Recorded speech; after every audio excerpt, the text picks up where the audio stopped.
Bismillahirrahmanirrahim. Assalamualaikum warahmatullahi wabarakatuh. Ketemu lagi dengan saya, Tini Budiartini dari SMA Negeri 1 Bojong Soang, Kabupaten Bandung. Kita akan membahas kembali tentang perusahaan dagang atau tentang siklus perusahaan dagang.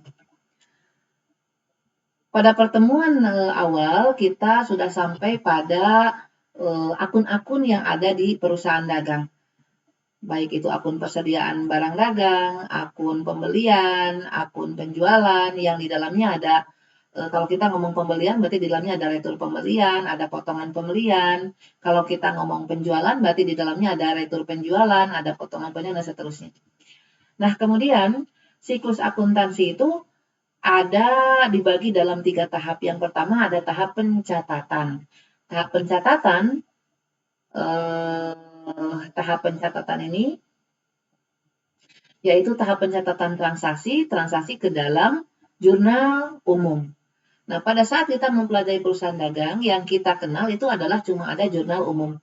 Tetapi di perusahaan dagang, karena perusahaan dagang itu skala usahanya besar, transaksi yang terjadi juga banyak, dan kadang seringkali satu transaksi yang sama itu seringkali berulang, maka selain dari jurnal umum, di perusahaan dagang juga ternyata ada jurnal khusus, gitu ya. Jadi transaksi yang ada di perusahaan dagang itu nanti dicatatnya ke dalam 2 jurnal, yaitu jurnal khusus dengan jurnal umum. Ada apa saja jurnal khusus? Yaitu yang pertama ada jurnal pembelian, seperti akun-akun yang ada di perusahaan dagang tadi, maka itulah jurnal khususnya. Jadi ada jurnal pembelian, ada jurnal pengeluaran kas, kemudian ada jurnal penjualan, dan ada jurnal penerimaan kas. Kalau membeli, kita pasti mengeluarkan uang, maka ada jurnal pengeluaran kas. Kalau menjual, kita pasti menerima uang, maka ada jurnal penerimaan kas. Nah, kemudian bila ada transaksi yang tidak bisa dimasukkan ke dalam 4 macam jurnal khusus tersebut, maka kita masukkan ke dalam jurnal umum. Sehingga jurnal umum di perusahaan dagang itu jurnal yang digunakan untuk mencatat transaksi yang tidak bisa dimasukkan ke dalam jurnal khusus. Beda dengan perusahaan jasa. Nah, kemudian setelah kita masuk ke dalam atau kita catat transaksi-transaksi itu ke dalam jurnal khusus dan jurnal umum, langkah selanjutnya adalah kita membuat buku besar. Kemudian setelah buku besar, kita membuat neraca saldo, kemudian membuat kertas kerja. Nah, inilah tahap pencatatan di akuntansi perusahaan dagang. Jadi, tahap pencatatannya itu meliputi dari pencatatan transaksi ke dalam jurnal khusus dan jurnal umum, kemudian kita posting apa yang ada di jurnal khusus dan jurnal umum itu kita posting ke dalam buku besar, kemudian dari buku besar itu kita lihat di akhir saldo-saldo yang ada di buku besar, masing-masing buku besar itu kita masukkan ke dalam atau kita susun ke dalam neraca saldo. Dan dari neraca saldo itu langkah selanjutnya adalah dibikin kertas kerja. Tapi sebelumnya kita harus membuat dulu apa yang disebut dengan jurnal penyesuaian. Kemudian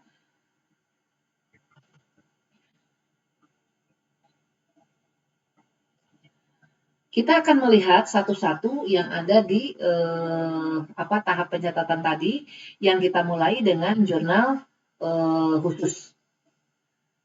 Seperti saya bilang tadi bahwa jurnal khusus itu ada 4 macam, yaitu ada jurnal pembelian, ada jurnal pengeluaran kas, ada jurnal penjualan, dan ada jurnal penerimaan kas. Nah, apa itu jurnal pembelian?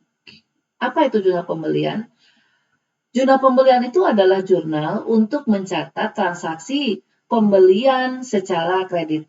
Apapun yang dibelinya, baik itu barang dagang ataupun aktiva lain, bila dilakukan pembeliannya secara kredit, maka transaksi tersebut dimasukkan ke dalam jurnal pembelian. Kemudian yang kedua, jurnal pengeluaran kas. Dari judulnya aja udah kita bisa pahami ya, bahwa jurnal ini adalah jurnal untuk mencatat transaksi yang menyebabkan kita mengeluarkan uang. Seperti kita melakukan pembelian tunai, kita membayar beban-beban, atau kita membayar utang, itu jurnal pengeluaran kas masuknya. Kemudian yang ketiga, ada jurnal penjualan. Jurnal penjualan itu jelas jurnal untuk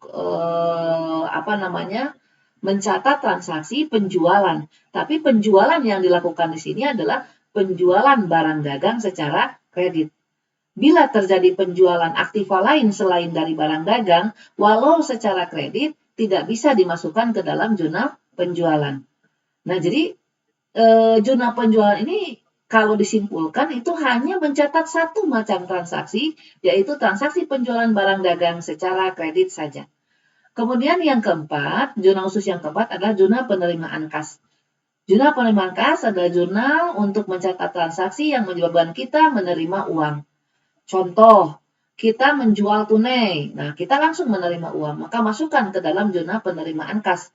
Walau transaksi tersebut penjualan, tapi penjualannya secara tunai, di mana kita menerima uang, maka kita masukkan ke dalam jurnal penerimaan kas. Kemudian selain itu kita juga menerima pelunasan piutang. Nah, itu juga masuk ke dalam jurnal penerimaan kas. Atau kita menerima pendapatan lain, misalnya selain dari penjualan, contoh misalnya kita menerima pendapatan bunga, itu masuk juga ke dalam jurnal penerimaan kas. Kesimpulannya, jurnal penerimaan kas itu ya jurnal penerimaan untuk mencatat transaksi yang menyebabkan kita menerima uang. Selanjutnya,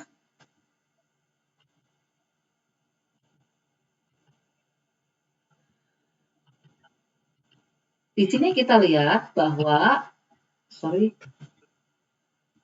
di sini kita lihat, selanjutnya adalah setelah transaksi tersebut masuk ke dalam jurnal khusus, dan jangan lupa juga jurnal umum masih dipakai, yaitu untuk mencatat transaksi yang tidak bisa dimasukkan ke dalam jurnal khusus tadi, maka langkah selanjutnya adalah kita melakukan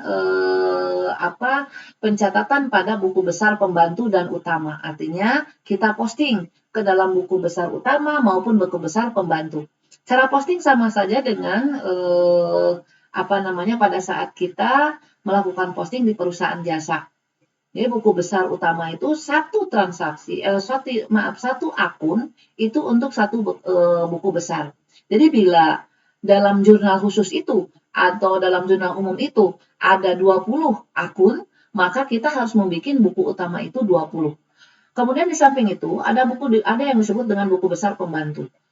Nah, buku besar pembantu ini dibikin untuk mendampingi buku besar utama. Tidak setiap buku besar utama punya buku besar pembantu. Buku utama yang mempunyai buku pendamping atau buku pembantu itu hanyalah buku utama piutang dagang, buku utama utang dagang. Artinya kita harus merinci kalau kita punya piutang dagang, di siapa saja piutang dagang kita. Nah, makanya buku utama piutang dagang harus punya buku pembantu untuk merinci apa yang ada di buku utama. Sekali lagi, tidak setiap buku utama mempunyai buku pembantu. Yang mempunyai buku pembantu hanyalah buku utama piutang dan buku utama utang.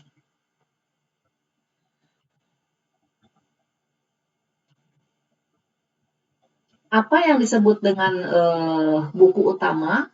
Buku utama itu adalah kumpulan akun yang saling berhubungan dan merupakan satu kesatuan yang digunakan perusahaan dalam menyusun laporan keuangan.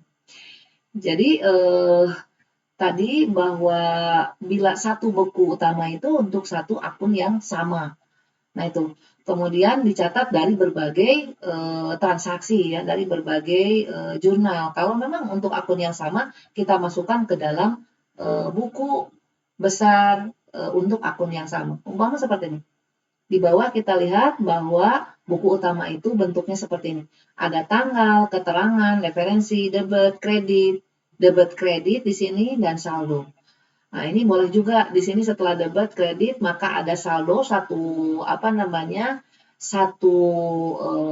kolom, kemudian saldo tersebut dibagi menjadi 2 kolom, debit dan kredit. Mungkin itu saja untuk pertemuan kali ini. Mungkin kita akan melanjutkan materi selanjutnya di pertemuan yang akan datang. Billahi taufiq wal hidayah. Wassalamualaikum warahmatullahi wabarakatuh.